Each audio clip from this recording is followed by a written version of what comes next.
नाज़रीन अव्हां खे अहम ख़बर खां आगाह कंदा हलूं त उडेरोलाल स्टेशन में पीपी धड़ाबंदी जो शिकार थी वई। सरवरी जमात जे रूहानी पेशवा MNAM मखदूम जमीलुज़्ज़मान MPA मखदूम रफ़ीक़ुज़्ज़मान में इख़्तिलाफ़ खुली साम्हूं अची विया।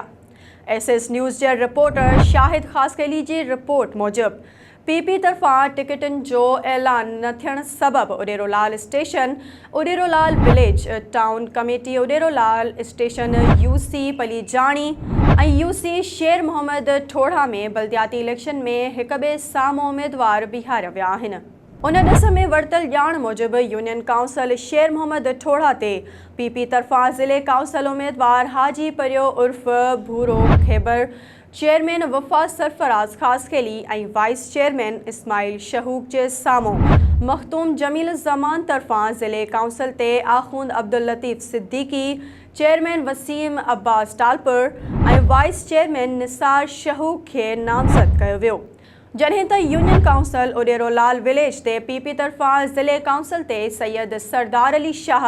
Chairman Syed Asfandyar Ali Shah vice chairman Rana Rashid Rajput जे साम्हूं मखदूम जमीलुज़्ज़मान ग्रुप पारां ज़िले काउंसिल ते आख़ूंद जावेद सिद्दीकी, चेयरमैन हाजी जुमन जहेजो वाइस चेयरमैन यामीन राजपूत खे नामज़द कयो वियो आहे।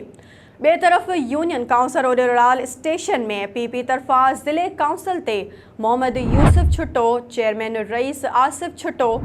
वाइस चेयरमैन लाल मोहम्मद आकलाणी जे साम्हूं ज़िले काउंसिल ते अकरम बलोच, चेयरमैन इज़्ज़त अली बिरहमाणी वाइस चेयरमैन एहसान आकलाणी खे बीहारियो वियो आहे। जॾहिं त टाउन कमेटी उडेरोलाल स्टेशन जे टिन्ही वार्डनि ते पीपी तरफ़ां मोहम्मद हनीफ छुट्टो, मोहम्मद कासिम अबड़ो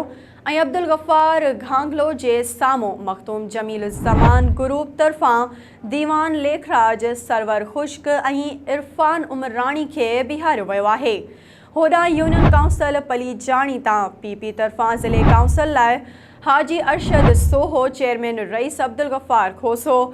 वाइस चेयरमैन अब्दुल जब्बार बाटी जे साम्हूं मखदूम जमीलुज़्ज़मान ग्रुप तरफ़ां ज़िले काउंसिल ते हाजी अब्दुल गनी समो, चेयरमैन हाजी कांबो खान बाटी